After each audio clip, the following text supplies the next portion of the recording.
নমঃ পার্বতীপতে হর হর মহাদেব। আমি স্বপ্না, আর আমি আজকে বৃহৎ শিব মহাপুরাণের অষ্টাদশ অধ্যায়ের গণেশের বিবাহর আজকে 7 নম্বর এবং 8 নম্বর পাঠ করতে চলেছি। তো তোমরা সকলে চলে এসো বৃহৎ শিব মহাপুরাণের মধুর বাণী শ্রবণ করতে। আজকের শ্লোক হলো পিতৃস্য পূজনম কৃতা প্রক্রান্তি চ করতি চ তস্য বৈ পৃথিবী জন্মম ফলম ভবতি নিশ্চিতম।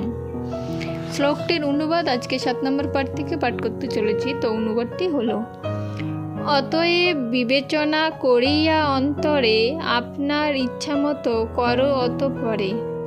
নারদের বাক্য শুনি হইয়া দুঃখিত, কার্তিক তখন ক্রোধে হইল প্রজ্বলিত। পিতৃমাতৃপদে তবে করিয়া বন্দন, ক্রৌঞ্চগিরি অভিমুখে করেন গমন। হর ও পার্বতী কহে পুত্রকে তখন, হে বৎস কোথা যাও শুনো বচন। তোমার বিবাহ দিব করি অঙ্গীকার, আমাদের ত্যাজি যাও একই ব্যবহার।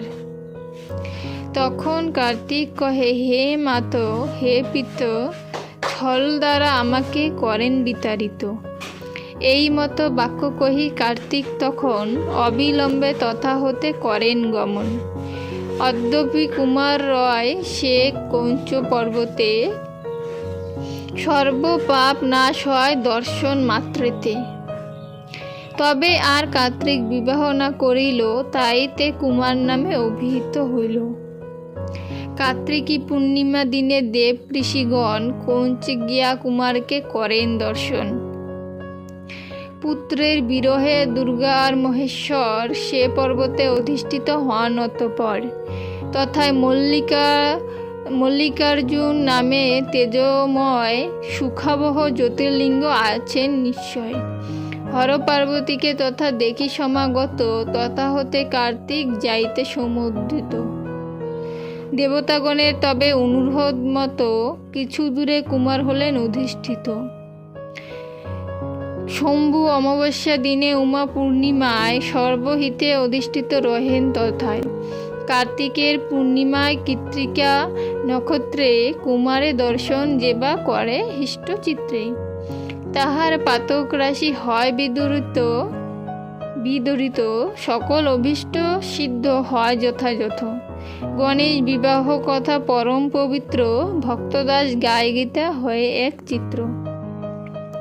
শ্রী শিবপুরাণ রচে মুনিবেদ বেশ, পাঠ বা শ্রবণে হয় সর্ববিঘ্ন নাশ। জ্ঞান সংহিতায় অষ্টাদশ অধ্যায়ে গণেশের বিবাহ কথন এখানেই সমাপ্ত হলো। আজকে বৃহৎ শিব মহাপুরাণের অষ্টাদশ অধ্যায় সম্পূর্ণ সমাপ্ত হলো। এর পরদিন থেকে আমি বৃহৎ শিব মহাপুরাণের 49 অধ্যায় শুরু করব। তো সকলে অবশ্যই বৃহৎ শিব মহাপুরাণের অষ্টাদশ অধ্যায়ের গণেশের বিবাহর 1 থেকে 8 নম্বর পাঠ অবধি পাঠ করার চেষ্টা করবেন। আজকে আমি এখানেই সমাপ্ত করছি। সকলে ভালো থাকবেন। ধন্যবাদ।